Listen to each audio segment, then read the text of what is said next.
Hello, my name is Kimberly, and this is my channel, The Amazing Kimeth. Today I am going over my favorite reads of 2025. What I'm going to do is just go through the favorite book that I read for each month, plus some honorable mentions. So let's get into this.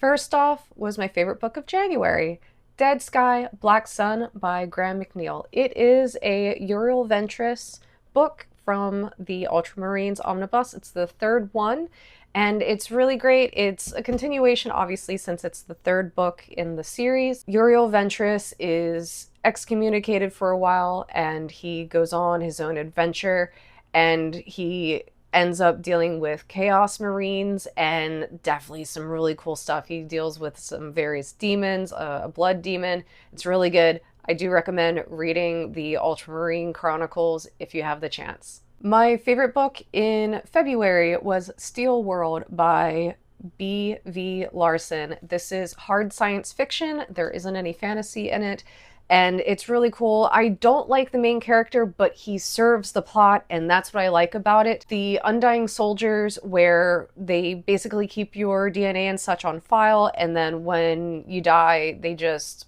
bring you back to life. They make kind of like a clone, but it has all of your memories, all of your experiences, that sort of thing, and it keeps you from aging, but that's kind of like the background of it. But Steel World, it's this kid who's a college dropout, and he joins the armed forces, and it just the adventure that he goes on with it, and it's really fun. I do recommend giving that one a read. March, Let the Right One In by John Avide Lindqvist. This is a vampire story. It is a horror. It does not have any romance to it, which is amazing. This book I borrowed from a friend. She had recommended that I read it. I almost DNF'd it in like the first chapter. One of the antagonists is so vile and so despicable, but the author having to explain it and having to give those details made me not want to finish this book. But my friend was like, just keep reading it, keep reading it. And I'm glad I did. I did cheer for various characters that I didn't even care about, but the fact that I wanted them to win over the antagonist is what made it worth it. It was just such a wonderful book. It is definitely graphic, it is gory. It's great. I do recommend giving it a read if you like vampires and you like horror. In April, I read Deathless by Catherine M. Valenti. This is the folk story of Koschei the Deathless put into a blender and rearranged, and it's set in Stalinist era Russia. It does highlight just toxic relationships. But this was really good. It is definitely a reimagining of Koschei Besmerte, Koschei the Deathless. I do recommend giving this one a read if you can. In May, my favorite read was A Night in the Lonesome October by Roger Zelazny. I absolutely love Zelazny and his works. I've yet to read anything by him that I don't like. This book is the point of view of the familiar. There's something that's going to go on Halloween, on October 31st, and these familiars, you kind of learn from the point of view of the dog that there's what's called openers and closers, and they're the ones kind of like head to head at each other. But the familiars just have this honorable respect for other familiars, and it's just them interacting and trying to get things done leading up to this ritual that's going to happen on Halloween. Just so well written, and just I really enjoyed the interactions of the different familiars with each other, whereas the humans just were backbiting and really terrible, but the familiars had the honor and the courage that they needed to make sure that this ritual gets done. It's a good book. I do recommend giving this one a read.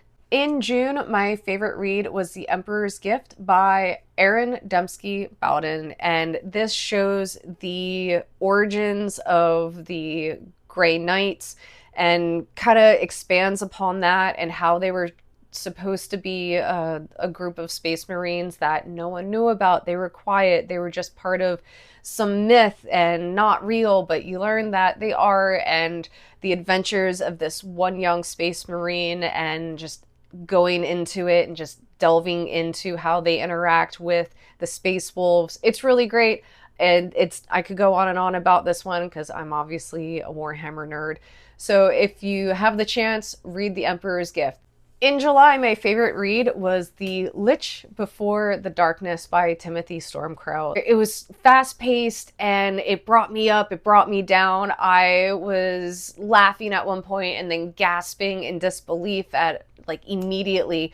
This author knows how to pace. This author knows how to string you along and make you want more.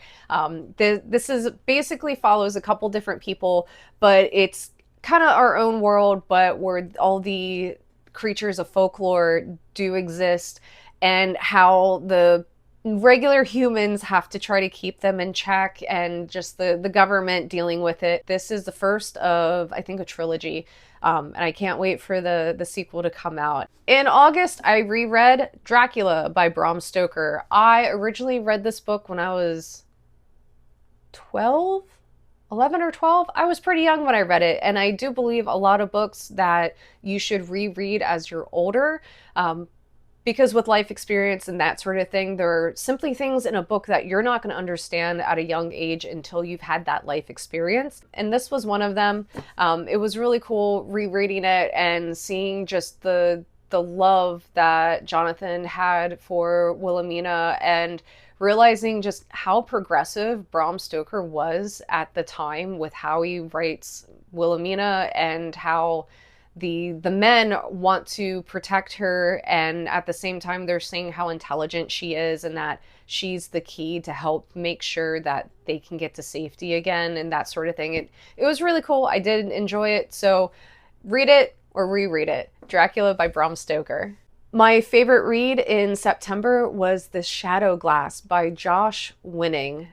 This captures a lot of the 80s nostalgia and the puppet animation and that sort of thing, the animatronics that a lot of us grew up with and really reminisce on. And it's about a young man who, after his father dies, deals with a lot of these puppets and the villains that are trying to destroy the memory and all the goodwill and the good-natured ideology behind the production and the creation of these puppets and the story and this film and the franchise. It is really good. It goes on such an adventure, and you have to really suspend your disbelief because you're able to cross over into different realms and such like that. But I was so engrossed in this book, and I definitely was crying over puppets. I was crying when people survived. I was crying when characters didn't survive. It was just such a great book, and I definitely felt like I was a child again, dealing with my favorite animatronic style films and that sort of thing. So The Shadow Glass by Josh Winning, I do suggest giving this a read. In October, my favorite read was Cadian Blood by Aaron Dembski Bowden, and I found this in the Honor Imperialis omnibus, and it was just really great. It's a good Warhammer novel. It doesn't have it does have Space Marines in it, but they're not the focus like a lot of the books that I've read this year in Warhammer. This book really shows just the Cadians, and there's so many good quotes in it and about just the brotherhood and fighting alongside your friends against a common foe, and just the character development in this was really great. I just enjoyed it. I was able to kick back and burn through this book, and I enjoyed every page of it. In November, my favorite read was Midnight in Chernobyl by Adam Higginbottom. I absolutely am fascinated with criticality incidences, big and small, and Chernobyl is possibly the most well-known and the most catastrophic before Fukushima. And this book goes into so much. It goes into the development of Chernobyl and the building of the town Pripyat, and then it goes into what led up to the events, the actual event, and then well after it. And it wasn't just following the ripples of a pebble being thrown into a river, but throwing in a handful of gravel and watching the multiple ripples interact with each other. That's the best way to describe how this book followed the aftermath of the Chernobyl incident. It was very informative and I thoroughly enjoyed it. So if you like criticality incidences, or if you just want to learn about the Chernobyl incident, this book is the one to read. And for December, my favorite read was Execution Hour by Gordon Rennie. I listened to this book via audiobook thanks to A Border Prince here on YouTube. I will have a link to his channel in the description below, but this is definitely like a naval battleship book. There's tons of battles through this book. It's a lot of action.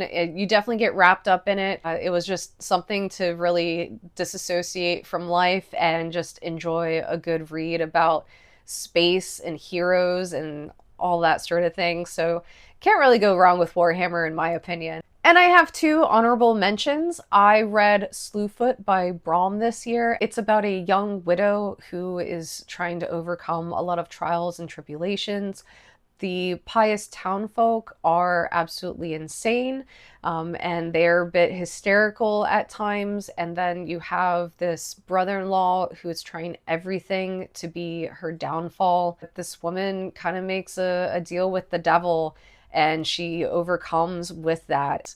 It kind of has that Salem witch trial feel, but where the witch makes out in the end. My other honorable mention for the year is Elric of Melniboné by Michael Moorcock. I read both volumes 1 and 2, but I'm going to include them together. Michael Moorcock decided that he didn't like the constant honor and the loving kindness that Tolkien created. So Moorcock answered it with chaos and with evil, and that's how you get Elric of Melniboné. And it is an adventure book, but this guy just has this terrible parasitic relationship with his sword, and it's just chaos and it's gritty and grimy. And yes, are some honorable deeds in here, but there's always this like menacing undertone of just evil and chaos and destruction. And it was just such a great series. I listened to it as an audiobook, and then I had to buy the physical copy so that I could read it and consume it again. It's just such an amazing series. I do recommend giving that a read or a listen if you can. So what about you? What were some great books that you loved reading in 2025? Have you read any of these books that I mentioned? What did you think about them? And as always, what should I read next?